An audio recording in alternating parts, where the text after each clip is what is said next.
comme Satan et Iblis. Alors, ce mot arabe est shaitan. Il est très intéressant de savoir que selon la langue arabe, selon le dictionnaire, que signifie le mot shaitan. Parce que si on comprend profondément même la signification de ce mot, nous pouvons réaliser qui est Satan et qu'est-ce qu'il fait.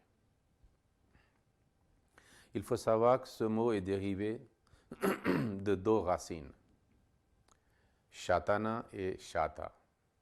Ça peut être peut-être un cours de la langue arabe, mais je pense que c'est essentiel pour nous de savoir aussi. Lorsque Shaitan est dérivé de Shatana, selon la langue arabe, Shatana signifie, lorsqu'on dit que Shatana Rajolo, que pour un homme ou une personne, le verbe Shatana est utilisé, cela signifie Ba'uda anil haqqi wa sidqi wallahi ta'ala. Celui qui s'est éloigné de la vérité et de Allah, alors à ce moment-là, on utilise le mot shatan, le verbe shatana pour lui. Shatanahu, ça signifie Ba'uda anhu, qu'il s'est éloigné de lui. Et abadahu aussi, qu'il a éloigné quelqu'un d'autre de quelque chose ou d'une personne.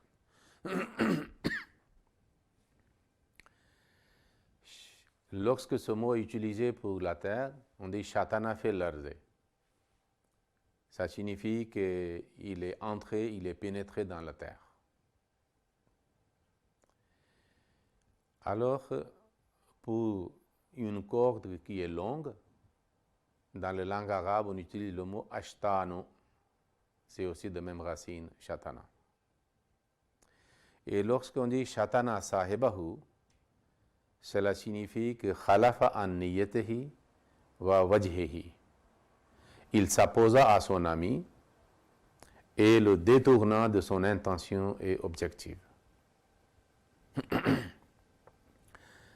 Ainsi, de racine shatana, le mot shaitan signifie un être, ou pas, c'est-à-dire toujours un être.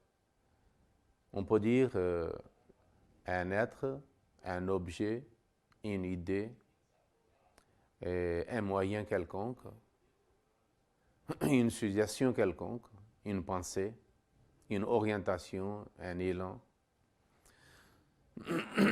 une aptitude qui s'éloigne de la vérité et en éloigne des autres. Et le deuxième, celui qui pense toujours à des méchancetés et s'oppose à la vérité. Celui qui chuchote de loin. Parce qu'être loin et devenir loin est aussi une des significations. Même dans le l'arabe, on dit, concernant la maison, par exemple, si on dit Shatana Daro, ça signifie que la maison est très loin. Donc, et un être ou quelqu'un ou quelque chose qui entre et pénètre dans l'autre chose. Et le quatrième ou cinquième signification est le mauvais esprit qui incite ou active les autres à faire le mal en opposition aux anges ou c'est-à-dire de bien. Si ce mot est de racine ou de dérive de shata au lieu de shatana, parce que c'est la deuxième possibilité, la racine de ce mot shata, alors lorsque c'est shata, donc la prononciation sera sur la mesure de fa'lan. Parce que dans la langue arabe, quand il vous montre que sous quelle mesure vous prononcez ce mot, on utilise toujours fait un lam. Donc de shatana, c'est fa'al, shaitan, et de shata, fa'alan, shaitan. Lorsqu'on dit shata shay'o, cela signifie ihtarakahu, qu'il est brûlé ou qu'il l'a brûlé. Et ishtata ghazban. Ghazb signifie à colère ou le courroux. On utilise ce mot lorsque idha ihtadda fi ghazabihi wal tahaba. Lorsqu'il s'est mis en colère et s'enflamma. À ce moment-là, on utilise le mot ishtata ghazaban. Il se met en colère, il se vexe et puis, c'est-à-dire comme il est en train de brûler avec la colère. Lorsqu'on dit shata fulanun, ça signifie halaka, qu'il périt, il se détruit. À part cela, le dictionnaire arabe nous révèle la signification suivante. Lorsqu'on dit shaitan, ruhun sharirun, mauvais esprit, kullu atin mutamarridin, tout rebelle et transgresseur. On peut utiliser le mot shaitan. Et puis on dit al-hayyat aussi. Pour un serpent, le mot shaitan est aussi utilisé. Parce qu'il peut causer la perte ou la mort. C'est pour ça, dans le dictionnaire Al-Qamus, on écrit qu'un Satan est bien connu, mais tout rebelle et transgresseur peut être de parmi les hommes ou des djinns ou des animaux. On peut utiliser le mot shaitan. Donc ainsi, ça devient très clair, le mot shaitan. Par la référence de hadith, de paroles de Saint-Prophète sallallahu alayhi wa sallam, et je peux vous citer certaines, ça peut être intéressant aussi, et ça peut éclairer ce mot. Dans un hadith, nous trouvons que si quelqu'un passe devant une personne qui est en train de prier, le Saint-Prophète sallallahu alayhi wa sallam avait dit que nul ne doit passer devant la personne qui est en train de prier. Et s'il insiste, la personne qui prie, il peut l'empêcher par la main aussi. Que ne vous faites pas, je suis en train de faire la communication avec Dieu, et je suis en train de prier et adorer Dieu. Il ne faut pas me déranger. Le Saint-Prophète sallallahu alayhi wa sallam a dit que si quelqu'un passe, il insiste à le faire, donc fazalika shaytanu, c'est Satan. Malgré que tout à l'heure, dans la mosquée, il a fait des prières, il a fait des zikr, il a fait des istighfar dans la mosquée. Mais pourquoi le Saint-Prophète sallallahu alayhi wa sallam a dit que fadalika shaitan? Parce qu'il détourne l'attention de fidèle qui fait la prière. Parce qu'il éloigne cette personne de Dieu. Il est concentré, il s'approche de Dieu, il parle avec Dieu, il présente ses supplications, il voulait renforcer ses liens avec Dieu, mais alors celui qui passe devant lui, il détourne son attention, alors il est perturbé. Maintenant, le lien de ses réflexions, ses concentrations sont coupés, interrompus. Ainsi, il a éloigné de Dieu. C'est pour ça que le Saint-Prophète sallallahu alayhi wa sallam dit Zalika shaytanu, c'est Satan. Il y a un autre hadith qui dit que celui qui gêne le jour d'Aïd, il est shaitan. Parce que durant le Ramadan, le shaitan est enchaîné, comme nous savons très bien que le Saint-Prophète sallallahu alayhi wa sallam a dit. Et le jour de Eid, alors l'homme est libre, ce n'est pas le jour de jeûne. Et si à ce moment-là, quelqu'un, ça veut dire il va à l'encontre de ce que Dieu a dit, à l'encontre de la volonté divine. Même si en apparence, on peut dire quelqu'un qui jeûne et il fait du bien. C'est un des actes d'adoration. Mais le jour de Eid, il jeûne, ça veut dire c'est contre la volonté divine, alors il est opposé à Allah et sa volonté et son commandement. C'est pour cela le Saint-Prophète sallam a dit que cette personne qui jeûne le jour de Eid, alors il est shaitan. Et puis il est aussi dit que celui qui prie au lever du soleil, au moment du coucher du soleil, lorsque le soleil est à zénith, il est aussi shaitan. Parce que ce sont les moments que Dieu a interdits. Et nous savons très bien qu'en islam, c'est interdit de faire adoration. Parce que ceux qui adorent le soleil, c'est eux qui adorent à ces trois moments. Le coucher du soleil, le lever du soleil et lorsque le soleil est à zénith. Alors, c'est lui qui le fait, donc il s'oppose à Dieu, au commandement de Dieu. Il va, c'est-à-dire, il agit, c'est-à-dire agit à l'encontre de Dieu. C'est pour cela qu'il est appelé Shaitan. Il y a une autre fameuse parole de Saint-Prophète sallallahu alayhi wa sallam qui explique davantage le Shaitan. Il dit que lorsque Muazzin appelle, fait azan pour appeler les gens, informer les gens pour la prière, que c'est l'heure de prière, à ce moment-là, les fidèles font la prière. Mais il y a certains qui ignorent, comme ils ne veulent pas écouter cet appel. Alors le Saint-Prophète sallallahu alayhi wa sallam a dit que le Shaitan urine dans son oreille. Donc une chose, lorsque vous mettez quelque chose dans l'oreille pour boucher, afin que nul ne soit pas écouté et entendu par cette personne, il ne voulait pas écouter. Et deuxième chose, urine est une mauvaise chose, sale, qui, c'est-à-dire, rend des choses impures. C'est impureté. Donc, symboliquement, le Saint-Prophète sallallahu alayhi wa sallam a dit que celui qui ignore l'appel de Muazzin, il ne fait pas attention à cet appel pour se préparer, pour aller dans la mosquée ou se préparer pour faire la prière, si la mosquée n'est pas proche, alors à ce moment-là, comme il est, c'est-à-dire sous l'influence de Satan, qui a bouché ses oreilles, qu'il ne voulait pas écouter l'appel. C'est pour ça qu'il a dit que c'est le Satan qui urine dans son oreille. Mais il dit que si lui, qui ne fait pas attention à cette suggestion satanique, alors il fait ablution, il se prépare avec l'intention de aller dans la mosquée pour faire la prière. Alors maintenant, le Satan est ici frustré et échoué par la grâce de Dieu et la foi que cette personne a.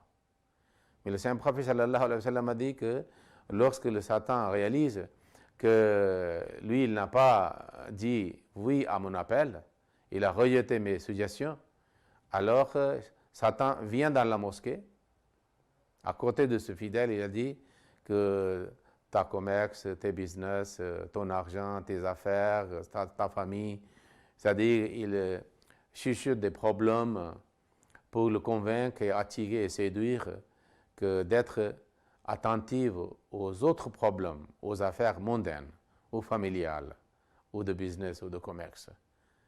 Ainsi, il essaye de détourner son attention de Dieu.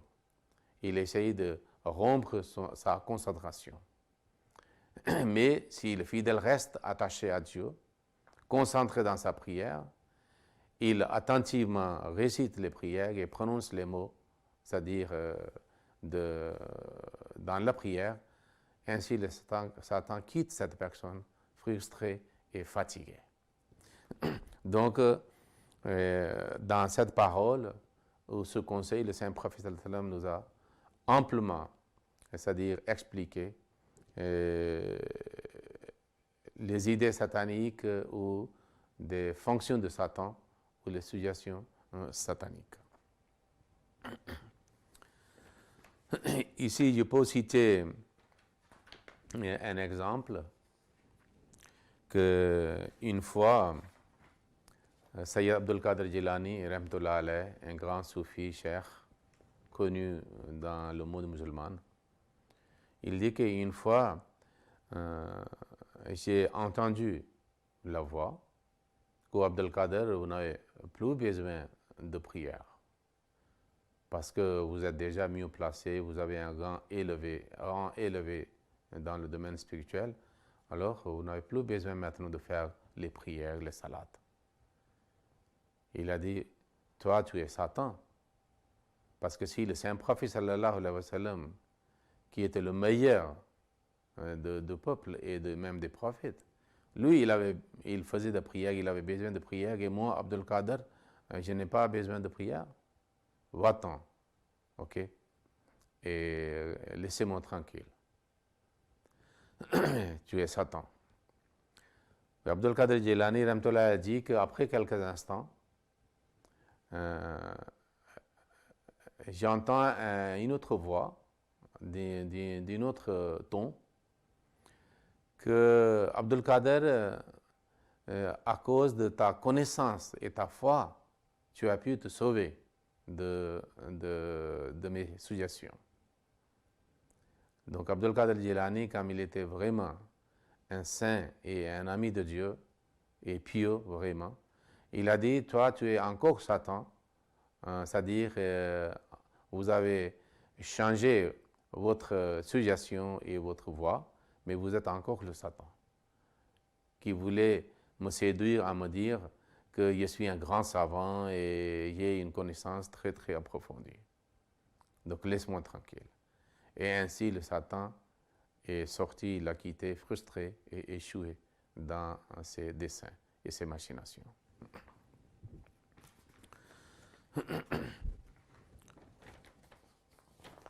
Maintenant, le deuxième mot est le mot Iblis, qui est utilisé aussi par la référence d'Adam. Il faut savoir que des fois, Satan est aussi utilisé, mais lorsque il y a le refus d'être soumis et de se prosterner à Adam, à l'autorité d'Adam par le commandement de Dieu, là-bas, c'est l'Iblis qui est mentionné. Iblis peut être le numéro 1, il est le chef de tous les satans. Ok? Iblis est le Satan, mais Satan ne peut pas être Iblis, parce que le Satan est tout ce qui éloigne de Dieu, qui égare les autres. Mais celui qui est le chef, qui mène une lutte contre un prophète et sa communauté, au moment de l'avènement d'un prophète, cette personne est appelée Iblis. On peut dire que le pharaon était aussi Iblis.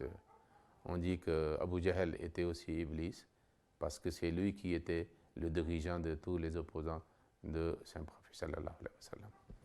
Mais le mot Iblis, si nous lisons étymologiquement, selon la langue arabe, c'est très significatif. C'est pour ça que c'est très enrichissant de savoir même la vraie signification arabe de ces mots, de Shaitan et Iblis. Le mot Iblis est dérivé de Ablasa.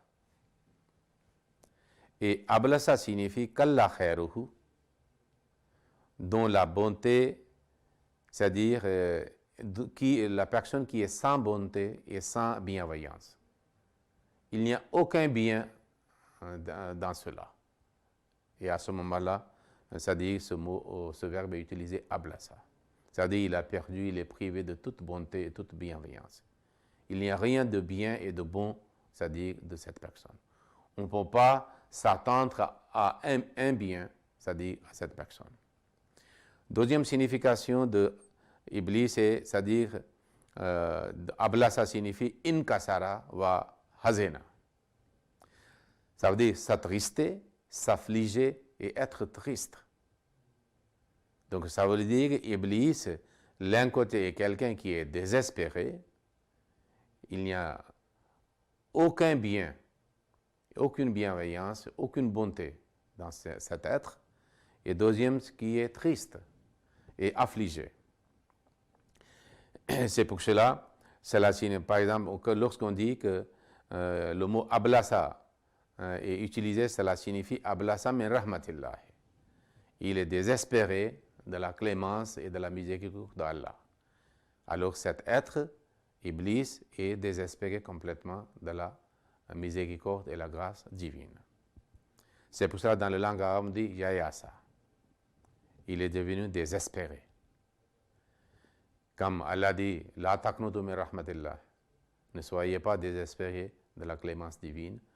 Et on dit aussi que désespoir émane de la part de Shaitan ou Iblis, qui fait les gens aussi désespérés. Et puis, lorsqu'on dit ablasa ghayrahu,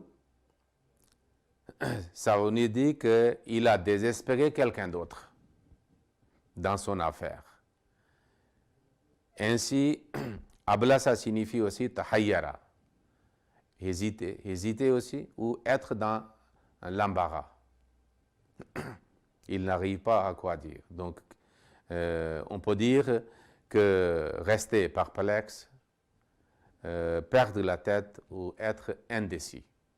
Ce sont des significations de mots Iblis ou de verbes qui sont de qui est le dérive du mot Iblis. Lorsqu'on dit Abla Safolanon, que ce mot est utilisé pour quelqu'un d'autre, cela signifie Sakata Ramman, qu'il se tue à cause de chagrin. Donc, le mot Iblis signifie un être désespéré de la clémence et la grâce de Dieu, quelqu'un dont on n'a pas un grand espoir, un être qui est indécis, perplexe et dans l'embarras et n'arrive pas à savoir quoi faire. Et puis c'est lui qui est plongé dans le chagrin et l'affliction.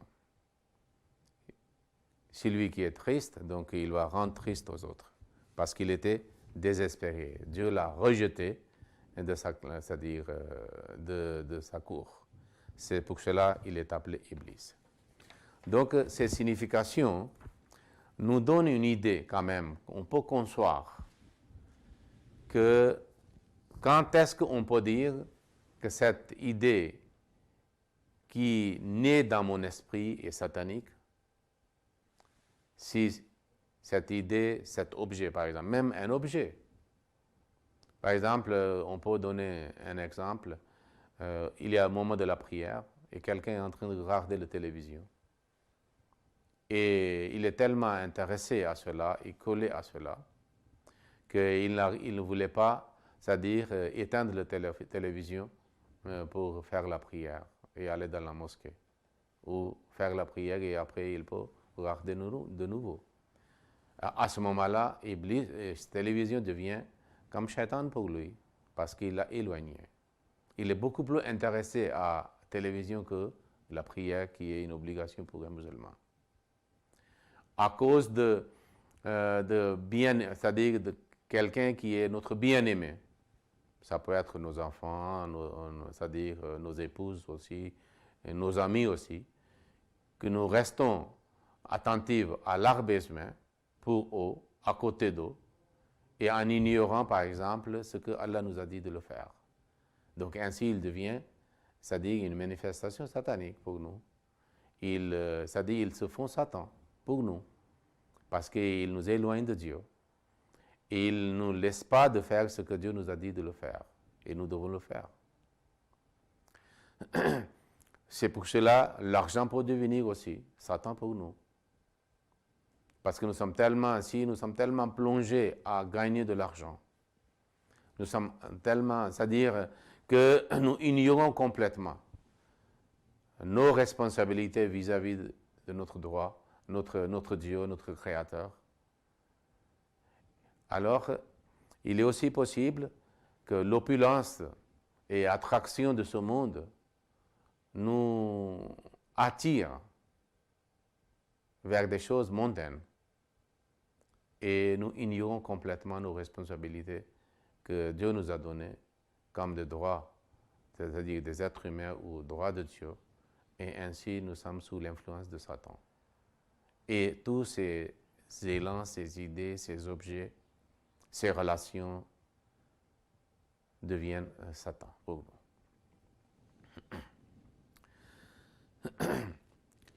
C'est pour cela, au début du Saint-Coran,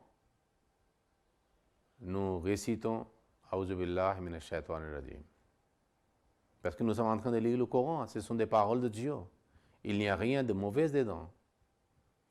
Mais si nous sommes protégés des suggestions sataniques et nous sommes protégés, nous sommes en protection de Dieu, nous pouvons comprendre des choses correctes. Et à la fin, Allah nous a dit de faire le mawfizatayn à la fin du Saint-Coran. Qul a'udhu bi rabb.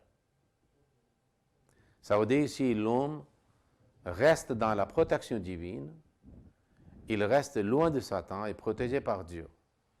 Il peut tirer de bonnes choses de Saint-Coran. Sinon, il y a beaucoup de musulmans, beaucoup de non-musulmans aussi. Lorsqu'ils lisent le Coran, ils traduisent le Coran, ils expliquent le Coran, ils font le commentaire de Saint-Coran, qui n'est pas de... C'est-à-dire, on ne peut pas espérer que ça peut être de paroles divines, que telle et telle chose. Ils ne cherchent que des faiblesses, des moyens d'attaquer, blâmer, accuser et calomnier l'islam ou le Saint-Coran ou le saint prophète sallallahu alayhi wa sallam.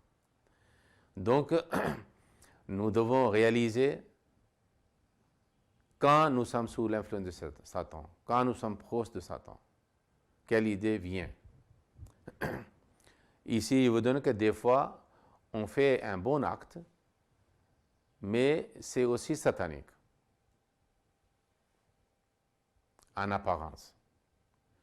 Je cite un exemple d'un compagnon de saint prophète sallallahu alayhi wa sallam, et des fois, Satan vient pour nous dire de bonnes choses, en apparence. Qu'une fois, il est resté, c'est-à-dire dans ce sommeil, il n'a pas pu se réveiller pour le moment de prière de Fajr. Et tranquillement, il restait longtemps dans le sommeil. Lorsqu'il s'est réveillé, c'était tard, le temps était déjà passé. Mais il a fait la prière de Fajr. Mais il est resté inquiet toute la journée. Et en pleurant, il a eu des remords, demandé pardon à Dieu, que pourquoi il a raté la prière de Fajr, pourquoi il n'a pas pu se réveiller pour faire la prière de Fajr à l'heure de prière de Fajr. Et toute la journée, il est resté pensif et réfléchissait en demandant pardon à Dieu. Le jour suivant, il a entendu la voix de quelqu'un, « Réveille-toi, c'est le moment de prière de Fajr ». Il a dit, « Qui êtes-vous » Il a dit, « Moi, je suis Satan ». Il a dit, « Vous êtes Satan et vous me réveillez pour la prière de Fajr » Il a dit, « Oui, hier c'était moi qui vous ai laissé dormir. Et je ne vous ai pas laissé réveiller pour faire la prière de Fajr à l'heure. Mais la façon que vous avez eu de remords, et vous êtes blâmé et demandez pardon à Dieu à cause de cette erreur. Alors Allah vous a donné la récompense de cette prière, même si c'était hors de l'heure de prière, plus que les prières ordinaires. C'est pour cela que je n'ai pas voulu aujourd'hui que je vous laisse dormir, je vous laisse tranquille et vous priez encore après l'heure de prière et vous ayez la récompense plus que vos prières ordinaires. Donc je dis qu'au moins vous n'allez pas avoir un maximum de récompense de la part de Dieu. Réveillez-vous et faites la prière de Fajr à l'heure. C'est pour cela des fois, de côté droite, le Satan vient pour nous égarer. Inch'Allah, nous allons étudier que différentes machinations sataniques selon le Saint-Coran. Ainsi, nous pouvons bien connaître quand est-ce qu'il est le Satan qui est en train de nous séduire et égarer et éloigner de Dieu. Que Dieu nous protège, comme nous sommes dans le mois de Ramadan, et que le Satan reste enchaîné et les portes de l'enfer restent fermées pour nous et les portes du paradis restent ouvertes pour nous de la part de Dieu. Allahumma salli ala Muhammadin wa ala ali Muhammadin wa barik wa sallam innaka hamidun majid.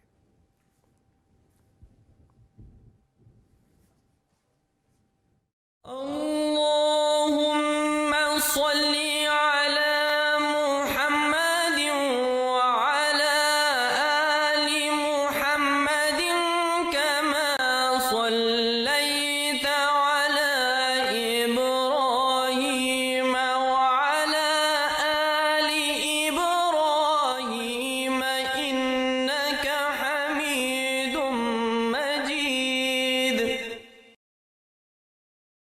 Allah